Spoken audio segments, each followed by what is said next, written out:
Welcome to another episode of the Commute Me podcast, a conversational podcast exploring the stories, insights, and strategies behind learning centric communities. Our mission is to inspire listeners by highlighting individuals who are shaping the future of how people come together to learn, grow, and thrive. I'm thrilled today to welcome Mikhail Markine, software engineer, coach, and elite skydiver.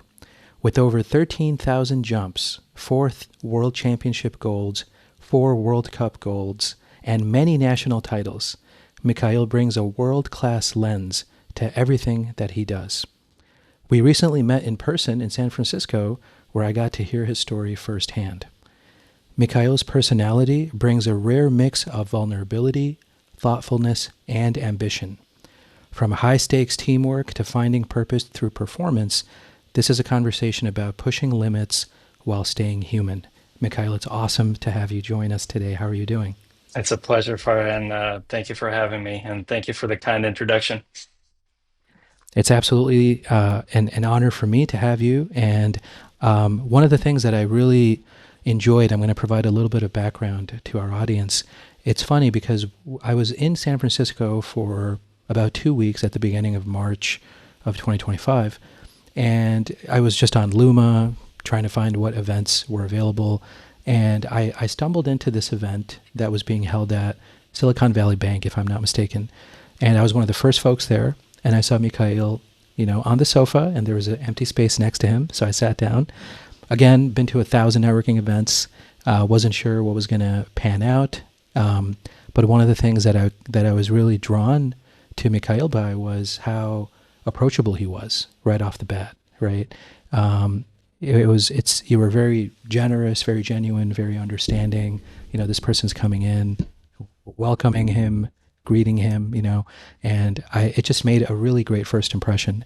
And then it turned out later that same day, we met at another conference, like literally within 24 hours. It was so surreptitious. We showed up and I was like, hey, I know you, right?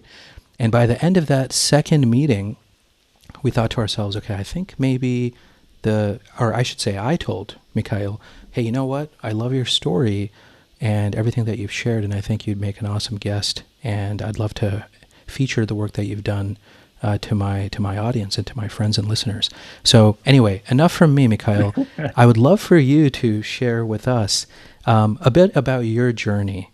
You have this amazing eclectic background. We're engineering, skydiving. We're going to double click heavily into the skydiving piece, mentorship, entrepreneurship. Tell us your story. Uh, it is indeed eclectic, so I'll give you kind of a high level first, and we can zoom into any part you want. I grew up all over the world. I was born in Moscow. I was a kid there. I spent a few years living in Japan with my family. Um, my father is a physicist by training, so he was working out there. Um, a little while later, we happened to land in Canada, so I did high school and university in Canada. Went to University of Waterloo, got my electrical engineering degree there, and um, up to that point, I was an engineer's engineer. The first Pascal program or first HTML page was something I probably happened when I was 12 years old or something like that. Um, and I even remember, picking apart old electronics that we had at our summer home, just tinkering. Finished my degree at Waterloo.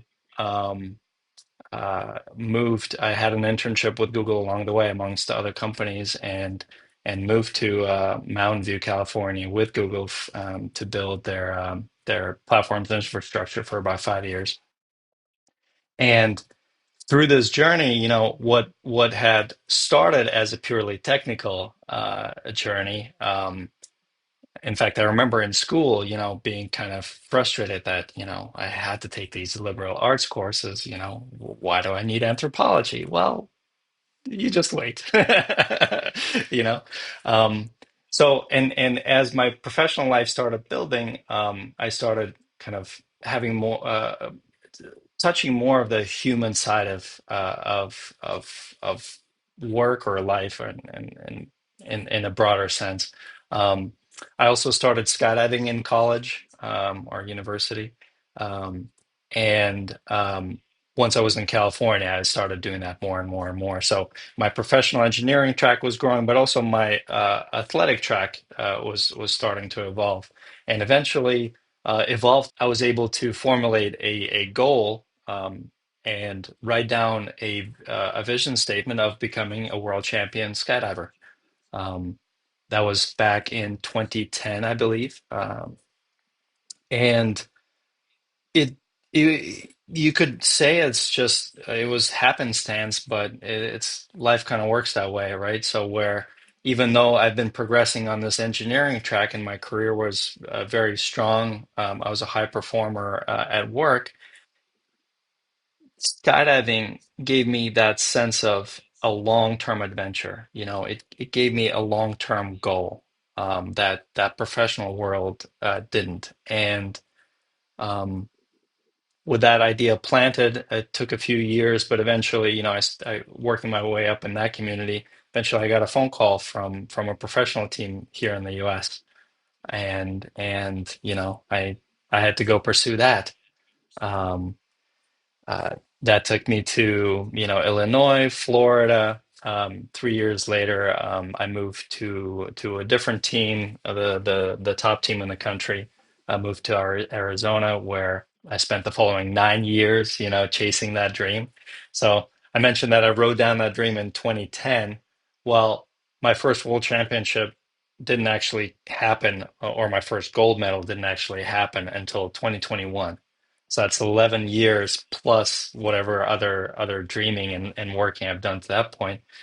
And and of course, like everything else, right? You dig the trench, dig the trench, dig the trench, and then things start happening, you know. So between 21 and 2024, I won three more. I started this story with comparing the technical and human side of life. And that's what skydiving really taught me. You know, if Waterloo and Google taught me tech and Silicon Valley taught me tech, skydiving was about people and performance and community and relationships and business, um, starting from the inside out, right? So that engineer's engineer, the nerdy kid that just wanted to be left alone to play with my computers, you know, I had to first learn to connect with myself so I could perform as an athlete because it's a holistic performance. You can't cut yourself up to pieces. It's an all-encompassing thing. And then by extension, learn to connect with others better, right? It's not just grow the community around the teams that I was part of, but also build those teams and have that sort of much broader scope. So um, it's such a diverse story. I mean, I could go in so many different ways, but um, it's been truly amazing to write a movie effectively, you know, write my own journey. And when I say my own, you know, that's it's not mine, it's everybody around me, you know. You can't do this, you can't do anything by yourself, even though you might think it's all by you. Ultimately, it's not. And uh, I'm just thankful to have had that journey. And to put the finishing touch, built an amazing team with my a business partner and teammate. Put our franchise back to the top of the world, won the championships, and set up the who used to be junior members of the team before. They're now seniors, and help them set up the team for future success. And with all that being done, I'm coming back to tech, coming back to the business world, um, trying to take that big toolbox of tech and big toolbox of people and leadership and put it all together and create something new. You know, hopefully touch people on a larger scale. Yeah, I think you're certainly living a very unique and very exceptionally um, eclectic. I'll use that word again. Yeah. Life, Mikhail. I mean, it goes without saying that I think one of the themes that is kind of, I promise I didn't do this on purpose to my listeners and my viewers, uh, but one of the themes that's emerging in season two and in the conversations that I'm having with my guests is this idea of really marrying in a holistic and intentional way the technology with the human, right? Uh, and one of the recent episodes was about human intelligence, HI, being a complement to artificial intelligence, which is all the buzz around us every day. And we've never really lost human intelligence, right? Sometimes it takes a back seat because technology is shiny and it can do cool things and it's what people are paying money for and it captivates us. But I think at the same time, it behooves us as a species, as individuals, as members of the community, to always be cognizant of that human element, right? And I want to definitely spend more time thinking about that and speaking about that, Mikhail. But I do have a random question, if I can ask you, which is, how did it feel like when you jumped out of a plane for the first time? Was there a cognizant decision, like, hey, I'm going to try skydiving, I'm going to do this? Was there, right before you jumped out of the plane, what was going through your head?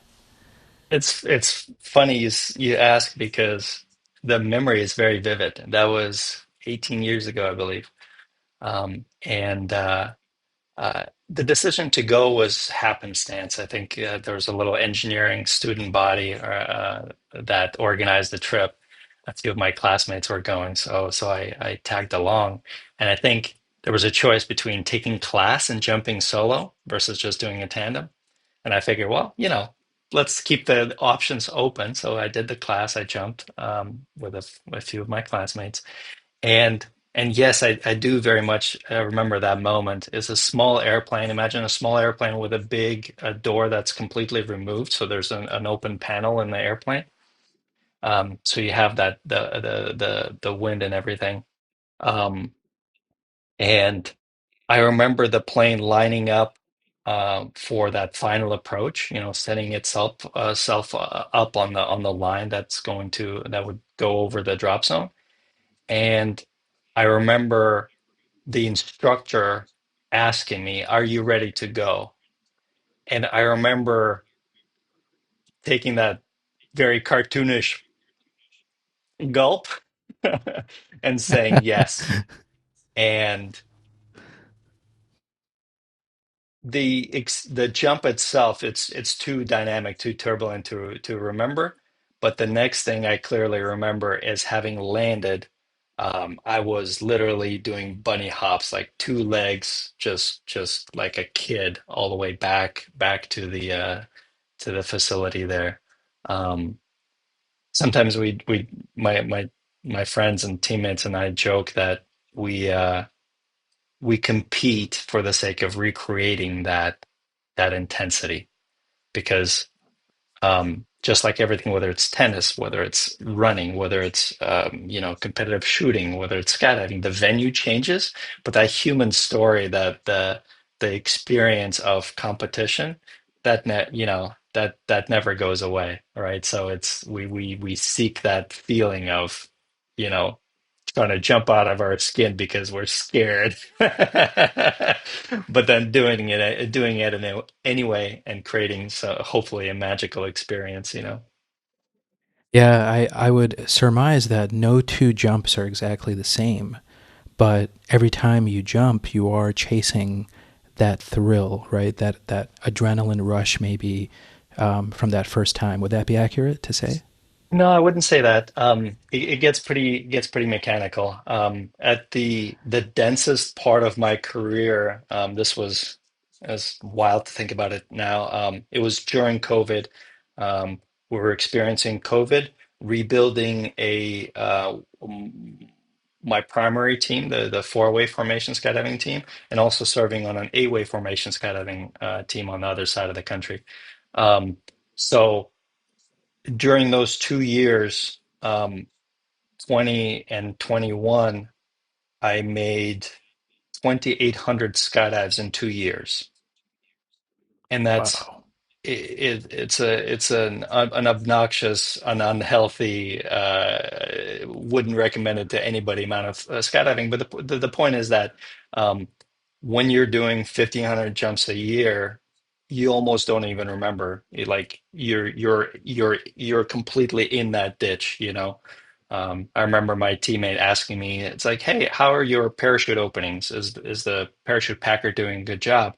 And my response was like, I have absolutely no idea. I'm in it right now. The fact that I landed and I'm fine means it was good enough, right? So like Mm, um, so the point is, day to day, or training jump by training jump, your focus is on perfecting your craft, right? So if you're a newbie, whether it's going to the gym or whatever else you might do, right, your initial learning curve is really sharp. But as a professional, you're on that flat asymptotic section of your learning curve, right? So it's spending years just sand with fine sandpaper on top of your performance. Um, so when you're in training, the the actual skydiving part um, is not a source of stress unless something's happening out of the normal. But it's those competition moments that are absolutely special, especially the tight races. Um, those are the really really special memories. It's the up a point, down a point, up a point, down a point, just super tight race all the way to the finish. I've had the pleasure of experiencing that for a couple of world championships, uh, both losing and winning in the end, and that's the stuff you remember. It's a little bit of a segue, but people often talk about fear and stress as a negative, and it is it is truly a gift to use that stress and and that fear in a positive way. Ultimately, ultimately, it's a you're a rocket ship filled with adrenaline, and it's in those environments where you're capable of sort of superhuman or magical performances that you simply cannot reproduce in a different environment, right? So often people talk about either managing stress and managing fear, or breaking down, sort of not successfully managing it. But what's critical to point out is that there's actually a third mode where you're thriving under that pressure. So, and you may start off failing under pressure. You then upgrade yourself to sustaining yourself under pressure, and then to really get to the top, you put yourself in a place where you know you may feel like garbage. Every bit of your body is trying to wiggle out of this situation that you're in, but you know for a fact that this is just jet fuel, and all you got to do is relax and go and enter the arena, and that's the thing that sets you up for those superhuman feats that you see on TV at the Olympics. It's the Jordans, or LeBrons, like that's what makes things special. yeah, when you reach that apex, right? When you've gotten to the very you're at the very top of your game, right? And you're able to predict success almost, if I can maybe posit that, because you've put in the training, you've put in the hours, right? You've conditioned your body physically, mentally, all the different stresses that go into these types of endeavors. I mean, we're talking elite, the most elite of the elite, right? So it must be a surreal experience. I personally haven't had the opportunity to experience something like that. I've never jumped out of a plane, but it's one of those things that I feel like if I were to have the experience, it would definitely be a combination of fear, right? I'm just thinking psychologically about, that first millisecond when I'm no longer in the plane and my feet have left the plane, right? What's going through my brain at that point? So, It's like but yeah, throwing a cat into a bathtub of water. yeah, It's not yeah, natural, really. but to your point of predicting success, you can't. So it's a really fine balance, psychological balance of doing absolutely everything in your capacity to prepare because you went through preparation. Um, that's the thing that gives you the skills and the confidence behind it. You do everything to control your environment and the circumstances and yourself as well, right? You learn to be aware of yourself and the environment. You learn to know what it takes for you to adjust yourself to hit bullseye, and you execute that. And then once it's all done, you shift into this very acceptance, trustful frame of mind where I've done everything I could to manage the environment, and now I accept. I'm confident that we can succeed, but now I accept whatever's about to happen, and it's being in that moment, just being completely present and accepting and interactive with the environment that hopefully yields to success. Stuff happens, right? You don't have control, but um, it's being in that frame of mind. It's like, cool, it's all done. Now I'm just going to be here right now, and I'm going to be the ninja that I know I am. Um, that's the stuff that yields. Uh, as a side note, you often hear about people visualizing, whether it's success, visualizing a performance. The idea is that you have a mental replay of what's about to happen to prepare yourself for that performance. And um, it's a very personal experience. There's no correct way to do it. Everybody has to find their way. But for me, I actually control the amount of detail that I cover in my own preparation. In fact, usually I visualize with my eyes open, so I'm present with the environment instead of rolling backwards, or kind of rolling into my own head, my own experience. And in fact, if I paint that perfect picture, a visual picture of a skydive that I want, what I'm actually likely to do is enter the skydive and start comparing. It's like, is that matching reality? That takes me out of the moment. It's not conducive. But that's just to share. That's an aside.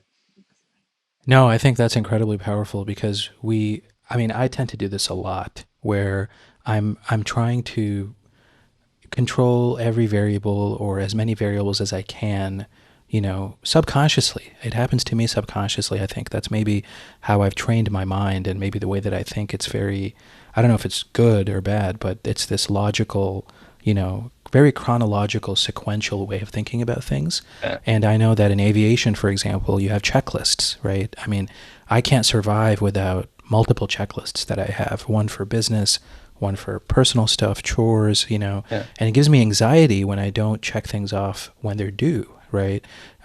And it's funny. I remember I started using this application called Todoist. It's revolutionized my life, and I don't know why I remember this, but it was August of 2014 that I started using this application, and I can go back to specific events like something simple like an oil change, and because I've methodically documented my to-dos for the last 11 years, I can go in and I can pull up granular information about an oil change that I did in 2017, let's say, right? yeah, So maybe an unhealthy obsession with documentation, but this idea of checklists and being able to control, there's only so much you can control, right? yeah, I think as human beings, we have to be cognizant of the fact that, yeah, we want to be successful. We want to do the best that we can. There's things that we have to do to prepare ourselves for that.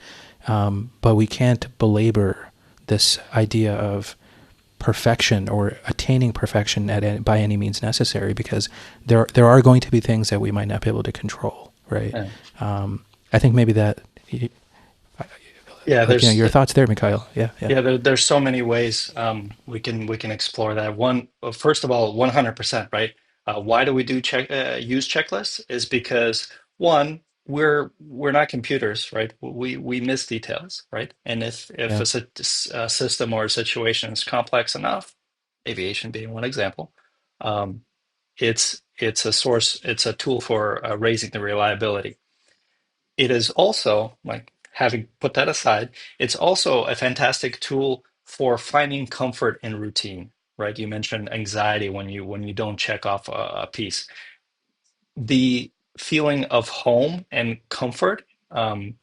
For the younger audience, an analogy to a tape recorder doesn't really make sense anymore. But the idea is that if we can train ourselves to just press a button and have a behavior execute out of it without excessive executive control over it, we want that. No worries. Yeah, yeah. So, so that idea with that's right. Um, so the idea with using checklists as a procedural mechanism as a for a sense of home is very important, especially in two ways: in a dynamic environment in which the world is, right, and also an unfamiliar environment. An example: um, whenever my teammates and I would travel to a big competition away from home, we would always get there, especially international meets, maybe a week ahead. Sometimes we've been there 2 weeks ahead. Why? It's not because you want to control it. It's because you want to get used to things, right? If we're Yeah, talking you about got to if we're acclimate. It's not Hmm. just jet lag, it's the environment, it's the comfort, it's the facilities. Every wind tunnel facility is different. Every airplane's a little different. Every space you may be jumping over is different. The idea is if we're fighting for fractions of a percent in the end, I want to do everything I can to make things comfortable and automatic. Oh, no worries. This is perfect. Yeah, We're yeah, thinking organically, so yeah, yeah. no. Let's see here. This is what we refer to as brain lock. No, no, no worries. Um,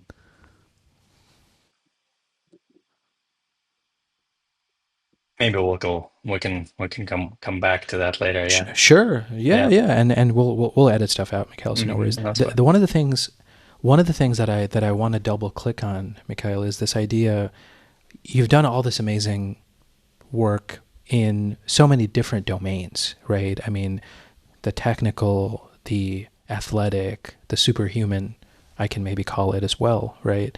When did you decide? Was it a specific moment in time, or was it maybe built over, you know, experiences and interactions you had with others? When did you decide that you want to become a coach and you want to Mm. engage in the human empowerment and the leadership and the mentorship aspect of the work that you're still involved in? How did that happen?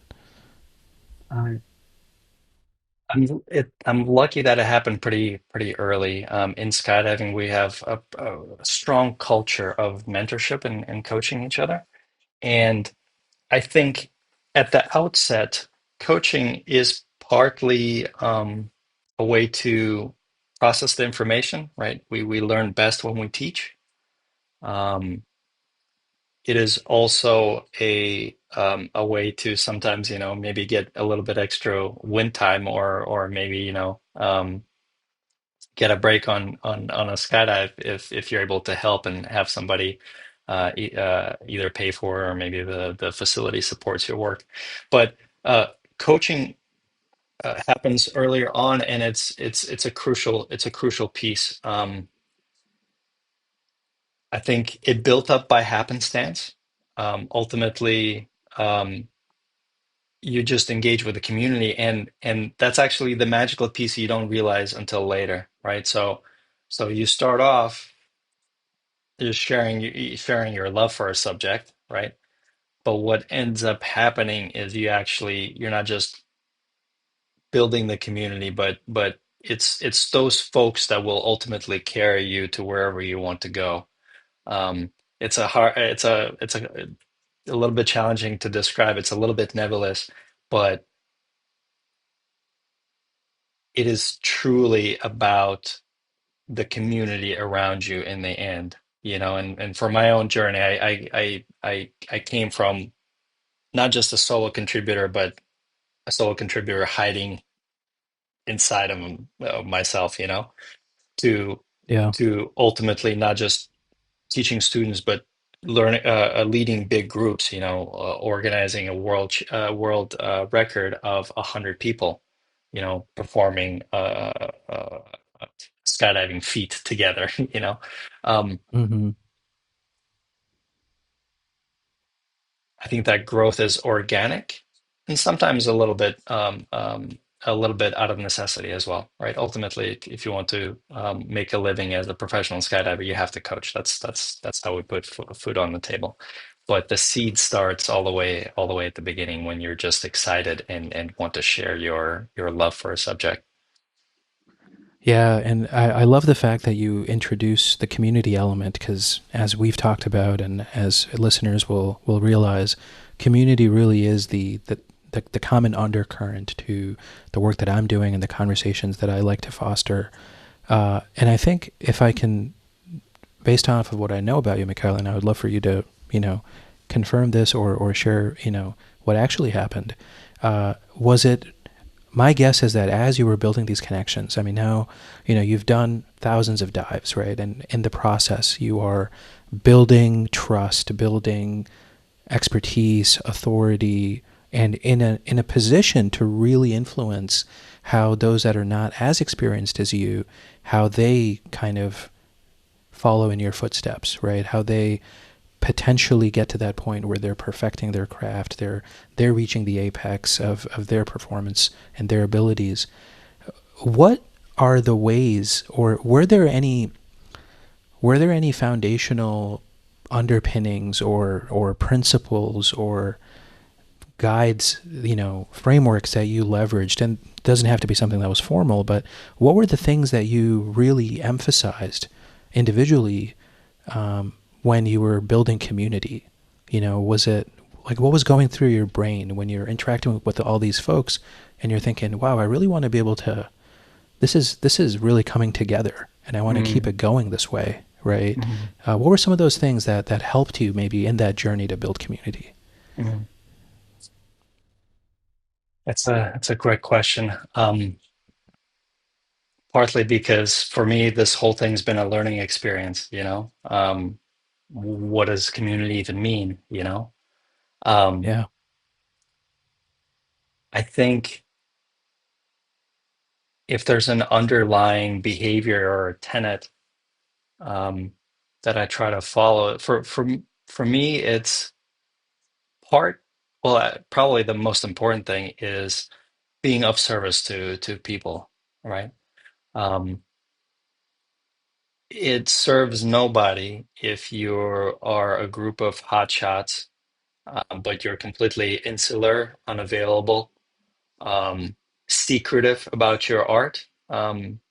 Yeah, great, you won the gold medal, but cool, have fun, you know, have fun on your own, Um, if instead you make yourself approachable, help people, especially the newer members of the community, or whether it's a sport or whatever it may be, like if you take the time, get out of your way a little bit and connect with those new people, folks coming in, you build those human connections. You show that you're just like them. You show that, hey, you could do this too, and I can show you how. And you get people really engaged. The skydiving community is all about that. To use the word pipeline, it's a little too mechanical. It's a little too cold. But it's this pool of people, right? So can the senior members or the more experienced folks in the community pull the younger newly joining folks in, make them feel like welcome, give them some advice, put them under their wings, and help them get going in this community. Um, I think that is the thing that keeps skydiving alive. Um, Without that, it would become a very cold place. I think that's truly what it's about. It's about that sort of cycle of life, right? Can Mm. can the seasoned folk connect with the younger folk and pull them along? And that connects to uh, business, that connects to engineering. What do we have going on today with this AI hype cycle, right? Um, Hmm. there's a tremendous amount of new technology being built, but then you have folks generating fear or folks fretting about what they may do to us, to our jobs, or the ways we will or will not have employment or whatnot. Um, Hmm. it's really important to remember that these are tools. These are tools to help us, right? So if there's ever a moment where we need senior engineers or senior professionals connecting with the juniors, extending the hand and giving them a path, now is the time, right? Um, no, we can explore that topic of providing a path, because it's super critical, especially in a complex environment. Um, you need you need somebody to show you the way. It doesn't matter how intelligent you are or self-motivated. Most people just need a little roadmap. If you can extend a hand and say, "Hey, I know exactly where you are right now. I've been there too." Tell them, relate to their experience and help show them a way forward. That goes a long way. Um, we were Yeah, the mentorship piece is huge, Mikhail. Yeah, no, just No, to please, just to please. quickly piggyback of what you said. I mean, I just recently I met somebody here in Boston who I kind of initially connected with on what's called a tech walk. We were just taking a walk outside. It was a networking event, Mhm. and I was one of the stragglers because I was trying to talk to as many people as I could. We're not really focusing on the walk piece, but one of the folks that I met on this tech walk, we made a connection right off the bat. Um, he's in biomedical engineering and I'm in education technology. So even though we're in different fields, we connected at a human level, right? And then of course we exchanged LinkedIn's and then we followed up and I ended up meeting him again a couple weeks afterwards at a coffee shop and we talked for 2.5 hours, you know, and he's a co-founder of a company of a startup that just got Series A funding. I mean, he's crazy busy, right? Uh, but he took the time to speak with me, and not business stuff. We actually took the time to learn about each other as people, right? And then I went to another event, and I met somebody who's also in his space, and I thought, wow, I got to connect these two folks, right? And I think naturally, perhaps in entrepreneurship, because I'm getting a little bit more of that lens now since I'm so actively trying to go out and meet people, build these connections, test my assumptions, see what I can do, right? This connection piece is just becoming secondary to the job, right? I mean, it's almost becoming muscle memory is maybe a better way to put it. It's not secondary, and in some cases, it is the primary activity that I'm engaged in, right? Even though I'm not intending to do that, I'm just trying to go out and meet people. But as I meet more people, as I make more connections, I'm naturally finding these pathways in which individuals are being their genuine self. They're willing to help. They are interested in what I'm doing. We collaborate. We have a chat. We connect over something mutually, interesting. Before I know it, that person is not just an entry in my Rolodex or in my CRM, right? That I can actually, I know their kids' names. I know that they like a certain type of coffee, right? We connect, we think about different things. And I guess maybe the way that I want to end this particular thought is um, this co-founder straight up told me, hey, if you need a mentor, I'll be your mentor. You know, like it was he just offered it, and what was funny was I was also seeking his mentorship, but I didn't want to ask him outright, and he kind of did the job for me, right? So it's a beautiful interaction when you can make these connections, and you can be from different industries. You can, but you have certain things in common, and you value the insight and the that somebody willing to really guide your hand in these kinds of adventures, right? It's worth its weight in gold, right? Yeah. So I feel like you've been in that position, Mikhail, before, where you found yourself in that ecosystem, and because of the way that skydiving works as a sport, you were just that much more primed to take action. I truly believe that that's what you just described. That's all there is to it. Like ultimately, we can we can chase our, you know, mountains that we're climbing, or goals, whatever it is that we're individually chasing. Ultimately, it's about those relationships, right? So it's not it's yeah, for some people it is about climbing that mountain, and it was for me, but it wasn't until I got to the top of one of the mountains that I started appreciating the context more. And the context is really it's the people you're with, right? So Yeah. um, being helpful to each other, right? Just straight up connecting with people as people, listening to what they have to say, because ultimately, we want connection, right? We literally Yeah. want to feel like we're not alone, right?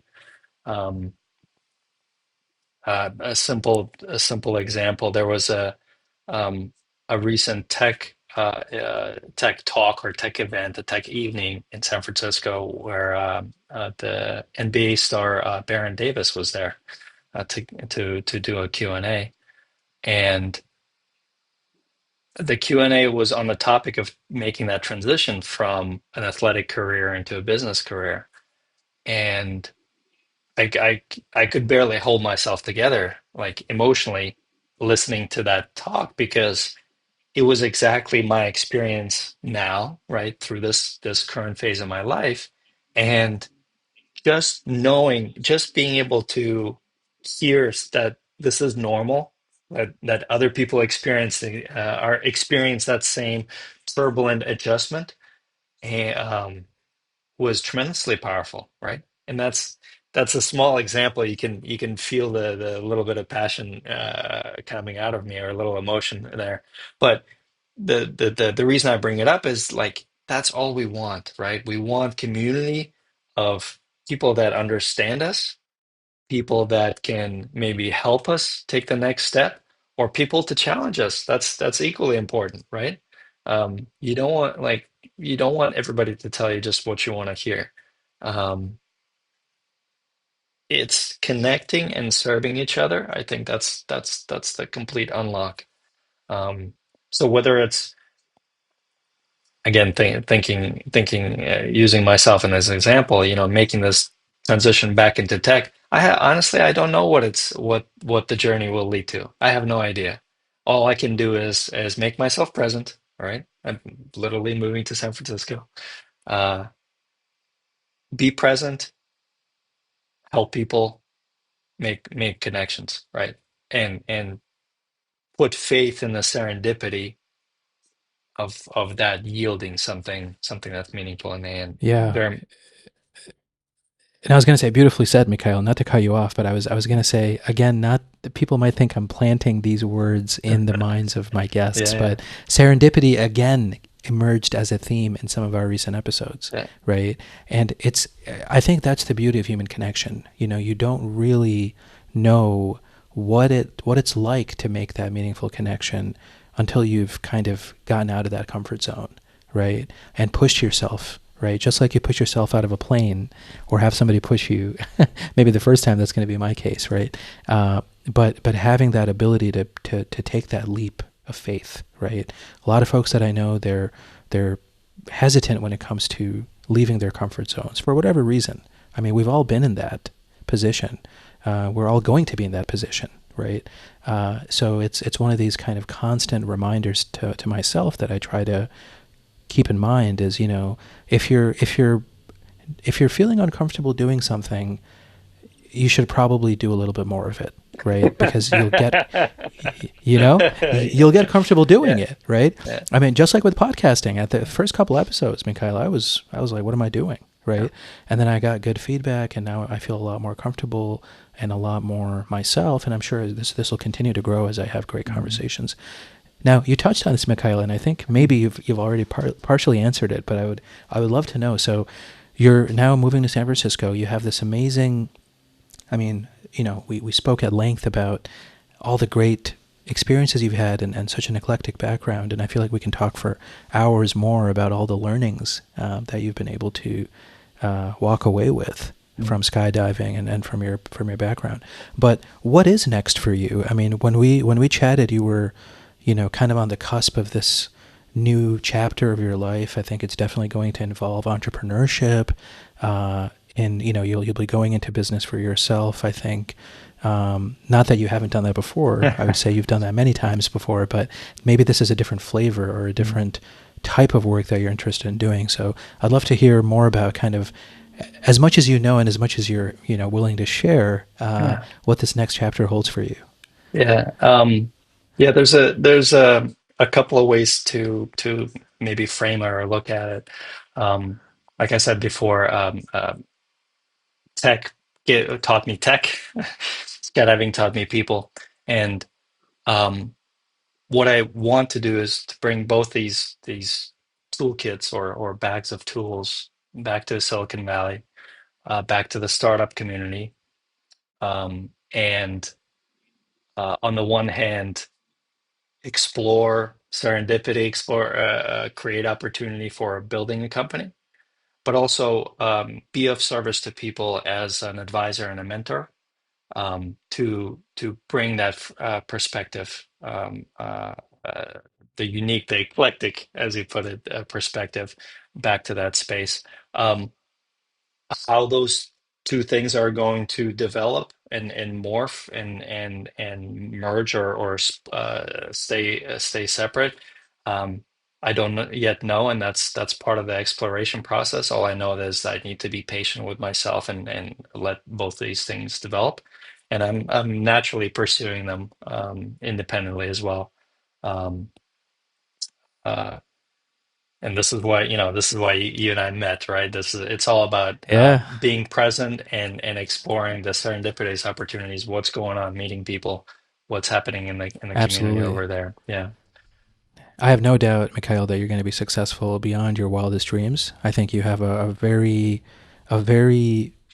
balanced outlook, right? Not just balance in terms of these domains and these areas that you've really purposefully kind of you know, been able to manage over the course of your life, right? You have technical background experience. I mean, amazing pedigree in terms of where you've studied and the work that you've done and the places you've worked, but then also incredibly illustrious career in a very high performance elite sport, right? So taking both of those elements, I think you bring a world of insight and a perspective that is not your common, your average entrepreneur, if I can even call somebody that, but your the toolkits that people have generally don't encompass the toolkits that you bring to the degree that you bring them, right? So I think that's an incredible asset to what you're planning to build, and I, for one, am super excited to see where this takes you.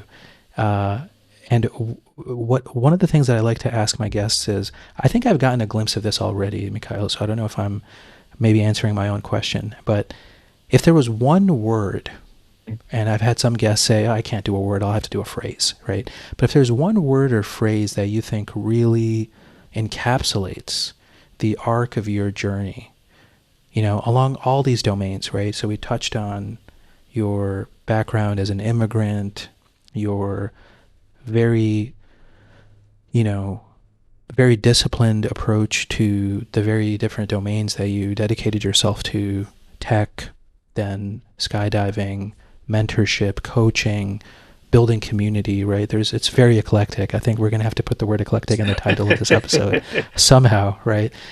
What is the one word that you think defines you?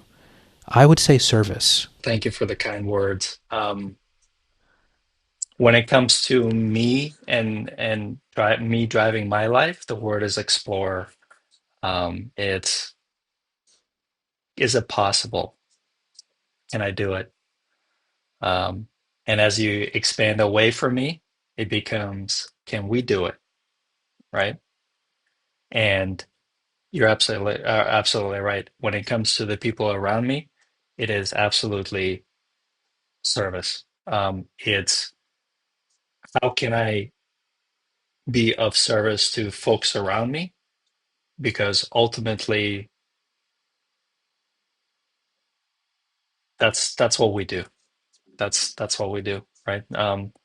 If you talk about leadership, right, you have different styles of leadership. I really like the term servant leadership, where my job is to enable not just you and every member of the team to perform individually and put you in the best frame to do that, but also do that for the team as a whole, right?